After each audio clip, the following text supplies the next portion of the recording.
Hello friends, good morning. তোমরা কেমন আছো? আমি খুব ভালো আছি, আশা করি তোমরাও হয়তো খুব ভালো আছো।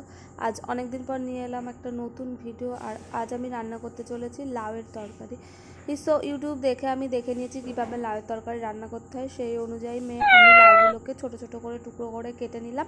আর এবার আমি লাউগুলোকে জলের মধ্যে দিয়ে দেবো ধোয়ার জন্য। আর ওদিকে অলরেডি আমি গ্যাসের ওপরে কড়াইটাকে বসিয়ে দিয়েছি গরম করার জন্য। কড়াইটা অলমোস্ট গরম হয়ে গেছে, ওতে আমি তেল দিয়ে দিয়েছি। তার মধ্যে আমি জিরে, তেজপাতা আর পেঁয়াজ কুচি দিয়ে দিলাম। দিয়ে ওটাকে একটু নাড়াচাড়া করে ওটাকে ভালো করে নাড়াচাড়া করে নিয়ে ওতে একটু মুগের ডাল অ্যাড করে দেবো। তারপর মুগের ডালটাকেও একটু ভালো করে নাড়াচাড়া করে দিলাম।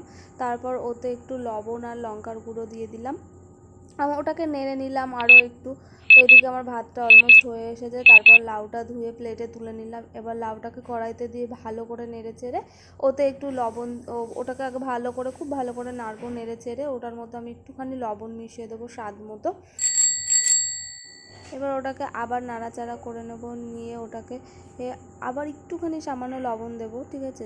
যেহেতু আমার মনে হয়েছিল লবণটা কম হয়েছিল, তাই ওটাকে আবার ভালো করে নাড়াচাড়া করে নিই। যে দেখো লাউ থেকে জল বেরিয়েছে, যেটা দিয়েই আমি অলমোস্ট কষিয়ে নিয়েছি। ওটাকে আবার ভালো করে নাড়াচাড়া করে কষিয়ে নিলাম। ভালো করে কষানোর পর ওতে আমি জল দিয়ে দিলাম। জল দিয়ে ওটাকে আবার নাড়াচাড়া করে নেবো। এবার ওটাকে ফোটার জন্য আমি আবার একটু ঢাকনা দিয়ে ঢেকে দেবো। ঢেকে দিয়ে দিকে জান্সিকে জিজ্ঞাসা করছি ওর কোলগেট কোথায়, কারণ আমার কোলগেটটা শেষ হয়ে গেছে। এবার ব্রাশ নিয়ে এসে সোজা রীতিমতো জান্সির রুমে চলে গেলাম। গিয়ে দেখছি দরজা খুলে দেখি সামনে স্বপ্না ঘুম থেকে উঠে বসে আছে। ও ভাবছিল আমি ভিডিও কলে কথা বলছিলাম, তাই আমাকে হাই কোলার। এটা হচ্ছে আমি যেটাই নোংরা ফেলি 3 দিন ধরে এর মধ্যে সবজির খোসা টোসা সব কিছু জমিয়ে রেখেছিলাম। আজ 3 দিন পর এটাকে আমি ফেলে দেবো।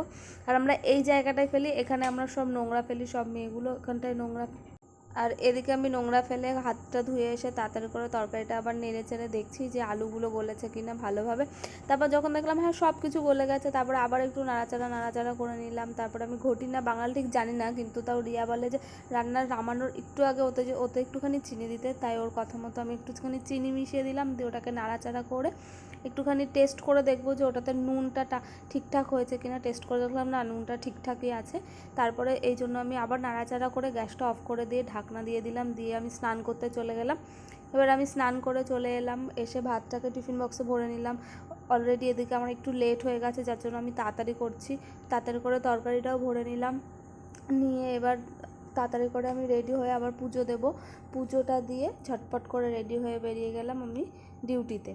তারপর আবার রাতে আসবো, আবার তোমাদের সাথে রাতে দেখা হবে। Thank you so much.